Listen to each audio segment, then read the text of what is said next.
राधे राधे दोस्तों, जय श्री कृष्णा। आज हम लेकर आए हैं एक रोचक जानकारी कि पितृपक्ष का ब्राह्मण भोज कब से शुरू हुआ। विष्णु पुराण में एक कथा लेख मिलता है। एक समय सभी ऋषियों की एक पंचायत हुई जिसमें ये निर्णय करना था कि यज्ञ का भाग तीनों देवों में से किसको दिया जाए। प्रथम परीक्षा लेने के लिए भृगु मुनि को चुना गया। भृगु मुनि ने भगवान शंकर को जाकर प्रणाम किया तो शंकर जी ने उनसे गले मिलने के लिए खड़े हुए। मुनि ने मना कर दिया कि आप अघोरी हो, मुर्दे की भस्म लगाते हो, हम आपसे गले नहीं मिल सकते। भगवान शंकर क्रोधित हो गए। फिर भृगु मुनि अपने पिता के यहाँ गए तो अपने पिता ब्रह्मा जी को प्रणाम नहीं किया। ब्रह्मा जी भी कुपित हो गए, लेकिन उद्दंड बालक है, पिता को प्रणाम नहीं करता।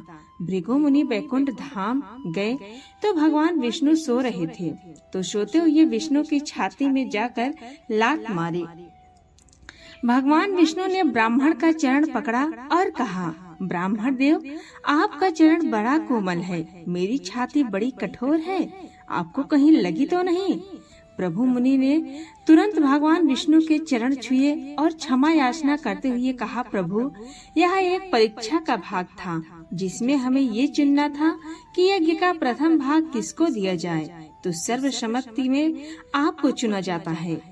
तब भगवान विष्णु ने कहा कि जितना मैं यज्ञ तपस्या से प्रसन्न नहीं होता, उतना मैं ब्राह्मण को भोजन कराए जाने से होता हूँ। भृगु मुनि जी ने पूछा, महाराज, ब्राह्मण के भोजन करने से आप तृप्त कैसे होते हैं? तो विष्णु भगवान ने कहा, ब्राह्मण को जो दान आप देते हैं या जो भोजन कराते हैं, एक तो वो सात्विक प्रवृत्ति के होते हैं, वेद अध्ययन वेद पाठन करने वाले होते हैं। ब्राह्मण ही मुझे ब्रह्मा और महेश तीनों का ज्ञान समाज को कराते हैं। हर अंग का कोई न कोई देवता है। जैसे आँखों के देवता सूरज, जैसे कान के देवता वसु, जैसे त्वचा के देवता वायुदेव, मन के देवता इंद्र, वैसे ही आत्मा के रूप में मैं भी वास करता हूँ। ब्राह्मण भोजन करके तृप्त की अनुभूति करे तो वो तृप्ति ब्राह्मण के साथ मुझे और उन देवताओं को भी प्रत्यक्ष भोग लगाने के समान है। जो आहुति हम यज्ञ कुंड में देते हैं स्वाहा कहकर, ठीक उसी प्रकार की आहुति ब्राह्मण के मुख में लगती है।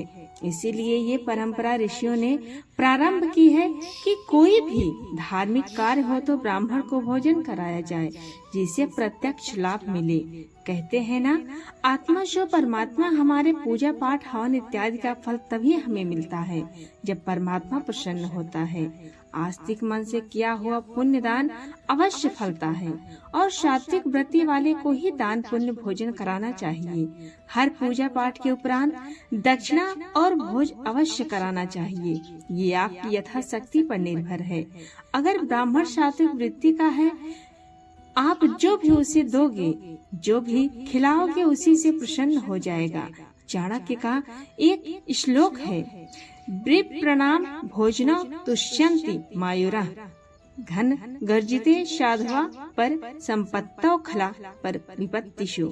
आप चाहे गरीबों को भोजन कराएं, चाहे गौ माता को भोजन कराएं या ब्राह्मण को भोजन कराएं, मतलब आत्मा की तृप्ति से है। सामने वाले की आत्मा तृप्त तो परमात्मा प्रसन्न है। आशा करता हूँ आप लोगों को मेरी बात समझ में आई होगी। जिसको नहीं आनी है तो नहीं आनी है, तर्क वितर्क करने से कोई लाभ नहीं। आप विष्णु पुराण पढ़िए।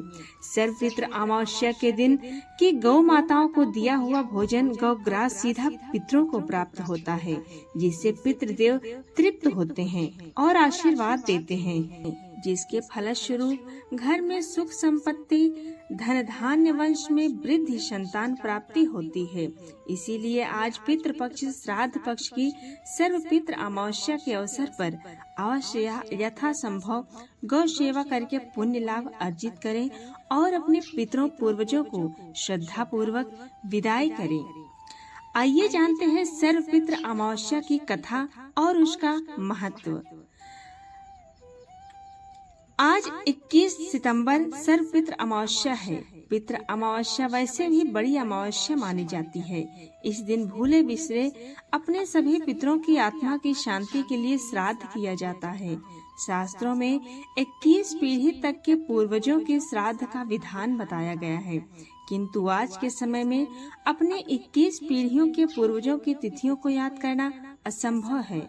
और ये सभी पितृपक्ष के 16 दिन पितृलोक से पृथ्वी पर अपने परिवार में वास करते हैं। जिनकी तिथियां आपको ज्ञात थी उनके निमित्त तो आपने श्राद्ध कर दिया, शेष के लिए कल श्राद्ध अवश्य करें। और जिन्होंने अभी तक किसी का भी श्राद्ध नहीं किया और जो समझते हैं कि हमने तो गया जी में तर्पण करा दिया, मेरा उन सभी सज्जनों से निवेदन है कि वो भी अमावस्या को श्राद्ध अवश्य करें अथवा अपने पितरों के निमित्त पितृभोग गौ माताओं को भोजन अवश्य कराएं।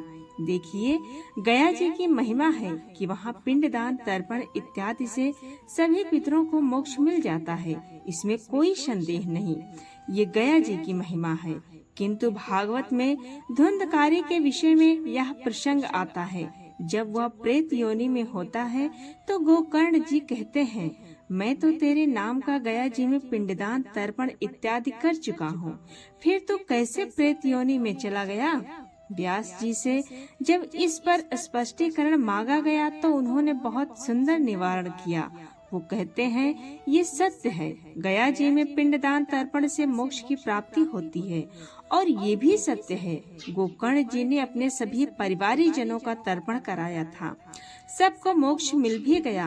किंतु धुंधकारी को इसलिए मोक्ष नहीं मिला क्योंकि इसके तर्पण में जो गोकर्ण जी ने गोत्र का उच्चारण किया, यह उस गोत्र का था ही नहीं।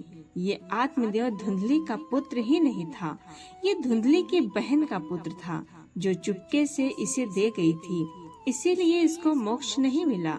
कई बार हमारे द्वारा भी उच्चारण में गलती हो सकती है। जो तर्पण पिंड दान करा रहा है ब्राह्मण, उससे भी त्रुटि हो सकती है। पितृपक्ष में गया जी में ब्राह्मणों को इतनी जल्दी रहती है कि वो किसी भी क्रिया को विधिवत तरीके से पूर्ण कराते भी नहीं हैं। इसीलिए विद्वान संत जन कहते हैं, अमावस्या पर सभी पितरों की विदाई पर उन्हें भोजन करा कर ही विदा करें। अगर पितृ भोजन किए बगैर कुपित होके और श्राप देके चले जाएंगे तो घर में अशांति, कलह, दरिद्रता का अभाव रहेगा और प्रसन्नता से विदा होंगे तो आशीर्वाद मिलेगा, जिसके फलस्वरूप घर में सुख शांति, धन वैभव, संपन्नता, संतान प्राप्ति होगी और जीवन में चल रही परेशानियों से भी राहत मिलेगी। इसीलिए जिन्होंने अभी तक कोई श्राद्ध नहीं किया है, आज अवश्य कीजिए और जो कर रहे हैं वो भी आज सबको भोजन कराकर ही विदा करें। और जिनके यहाँ श्राद्ध की परंपरा ही नहीं है, वो भी आज अपने सभी पितरों के निमित्त कुछ न कुछ गौ सेवा अवश्य करें। आइए जानते हैं सर्वपितृ अमावस्या का महत्व। भाद्र मास की अमावस्या को सर्वपितृ अमावस्या कहते हैं। इसे महालय अमावस्या भी कहा जाता है। ये तिथि पितरों के लिए विशेष मानी जाती है, क्योंकि जिन लोगों को श्राद्ध पक्ष की तिथि याद नहीं रहती, वे इसी दिन अपने पितरों का श्राद्ध, तर्पण और पिंडदान कर सकते हैं। मान्यता है कि इस दिन पितृलोक के द्वार खुल जाते हैं और पितर धरती पर अपने वंशजों से आशीर्वाद देने आते हैं। आइए जानते हैं सर्वपितृ अमावस्या की कथा। बहुत समय पहले अयोध्या में एक अत्यंत पराक्रमी राजा शासन करते थे। वे बड़े दानवीर और धर्मनिष्ठ थे। वे समय समय पर ब्राह्मणों को दान देते, यज्ञ करते और धर्म कर्मों से जुटे रहते। राजा का स्वभाव तो अत्यंत धार्मिक था, लेकिन उनका एक दोष था, वे अपने पूर्वजों के लिए कोई तर्पण या श्राद्ध नहीं करते थे। राजा का मानना था कि जब वे दान, पुण्य और धर्म कर्म इतने करते हैं तो पितर भी प्रसन्न होंगे। समय बीता और जब उनकी मृत्यु हुई तो उनकी आत्मा यमलोक पहुंची। वहां चित्रगुप्त ने उनके जीवन का लेखा जोखा सामने रखा। दान, तप, यज्ञ, व्रत सबका पुण्य था, लेकिन एक बड़ी कमी ये थी कि उन्होंने अपने पितरों के लिए श्राद्ध तर्पण कभी नहीं किया।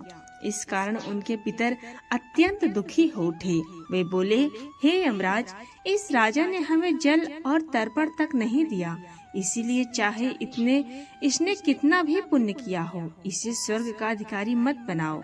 यमराज ने पितरों की बात मान ली। राजा की आत्मा बहुत दुखी हुई। उसने पितरों से प्रार्थना किया कि हे पूर्वजों, मैंने अज्ञानवश आपका श्राद्ध नहीं किया, कृपया मुझे क्षमा करें और मुझे मुक्ति का मार्ग बताएं। तब पितरों ने कहा, हर वर्ष भाद्रपद मास की अमावस्या को यदि कोई अपने पितरों को श्रद्धा पूर्वक तर्पण, पिंडदान और श्राद्ध करता है तो पितर प्रसन्न होकर उससे आशीर्वाद देते हैं। उस दिन किया गया श्राद्ध सभी पितरों तक पहुंचता है। जो भी व्यक्ति अन्य तिथियों तथा अपने पितरों का श्राद्ध न कर पाए, वो इसी दिन श्राद्ध करके उन्हें तृप्त कर सकता है। तभी से इस अमावस्या का नाम पड़ा सर्वपितृ अमावस्या। आइए जानते हैं इसकी धार्मिक मान्यता। इस दिन श्राद्ध करने से समस्त पितृगण तृप्त होते हैं। पितरों की तृप्ति कृपा से परिवार में सुख समृद्धि, संतान सुख और रोग शोक से मुक्ति मिलती है। यदि किसी की मृत्यु तिथि ज्ञात न हो तो इस दिन उसका श्राद्ध किया जा सकता है। मान्यता है कि इस दिन श्राद्ध न करने से पितर नाराज हो जाते हैं और परिवार पर पितृदोष का प्रभाव बढ़ जाता है। अगला है सर्वपितृ अमावस्या की पूजा विधि। प्रातः स्नान कर स्वच्छ वस्त्र धारण करें। किसी पवित्र स्थान या घर के आंगन में पितरों के लिए जल अर्पण करें। काले तिल, कुछ चावल, पुष्प और गंगा जल से तर्पण करें। ब्राह्मणों को भोजन कराएं और दान दक्षिणा दें।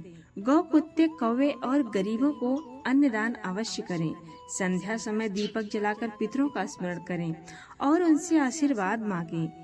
सर्वपितृ अमावस्या का व्रत और श्राद्ध केवल एक धार्मिक परंपरा नहीं है, बल्कि पितरों के प्रति हमारी कृतज्ञता और सम्मान है।